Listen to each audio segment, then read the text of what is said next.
Welcome to this special AI episode of Tech Impact. Today we're exploring how you can modernize your B2B growth strategy using the latest tech advancements. And with us now is Megan Bowen, CEO of Refine Labs. Megan, great to have you here. Looking forward to the conversation. Thanks for having me. Likewise. Tell us about Refine Labs and the history of the company. We started Refine Labs in 2019 because we were observing that B2B SaaS and tech companies had not evolved their marketing strategies to keep up with the changing conditions of how buyers buy. So over the last 6 years, we've worked with over 300 companies to help them modernize their growth strategy, ultimately driving more efficient revenue growth by aligning marketing, sales, and measurement. Interesting. So most companies talk about their funnel in very traditional terms. How many leads can you secure? It seems logical, trackable, quantifiable, easy to show ROI, but you argue that this approach is fundamentally broken.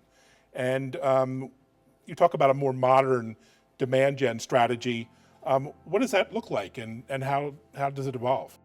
I think the best way to answer this is tell you about our proprietary split the funnel analysis. And so as I was describing before, we sort of observed these legacy digital marketing strategies no longer producing the pipeline and revenue that they did before. And when we looked into the data more, what we found is there was a marked difference between low intent and high intent leads. Low intent is a volume game. You can drive a high volume of those leads, but very few will actually convert to customers. If you refocus on deploying high intent strategies, the volume of leads coming in might go down, but the quality is so much higher that the number of actual qualified opportunities and customers that you acquire is much more. And you recently announced something called the Vault. Maybe describe what that is in practice. The Vault is our intellectual property warehouse. It really is where all of our strategies, our frameworks, our playbooks, our experiments, our lab reports are all published. We have thousands and thousands of pages of content published. We have hundreds of videos in the Vault. We created it so that anybody that knew that they needed to modernize their B2B growth strategy, if they weren't in a position to hire us as their agency to help them, they can simply subscribe to the Vault and get access to everything that they need to do it on their own. You have a really interesting framework that you've developed, brand, demand, expand. Maybe describe what that is. A lot has changed, and especially with the rise of AI, I think brand and trust is going to be the primary driver for B2B purchasing decisions. The brand demand expand framework is essentially a way to think about your entire go-to-market motion.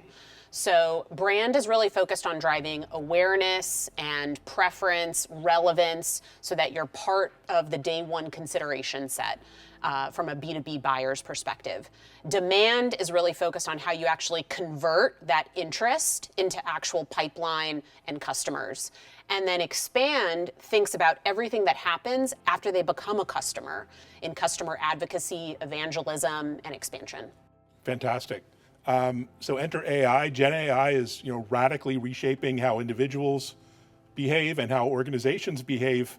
How are you seeing AI reshape your model, your business model, and what should B2B teams be thinking about regarding AI and adoption?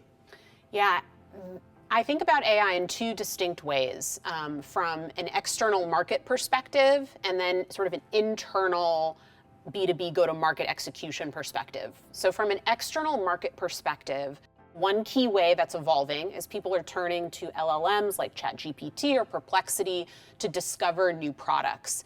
And what's interesting is the best thing that a brand can do to show up in those results is actually audit all of their digital properties and their website for clear brand positioning across all properties and becoming discoverable through these new means that people are using. And what we find is those things break down in practice. So from an internal perspective, the number one thing that people can be thinking about now is cleaning up and centralizing all of their data. Wow, wonderful advice. Well, thanks so much for joining us on this special AI episode of Tech Impact. And onwards and upwards. Congrats on all the success. Thanks, Evan. And if you'd like to learn more, check out their website, refinelabs.com. That's refinelabs, one word, .com, or log on to techimpact.tv.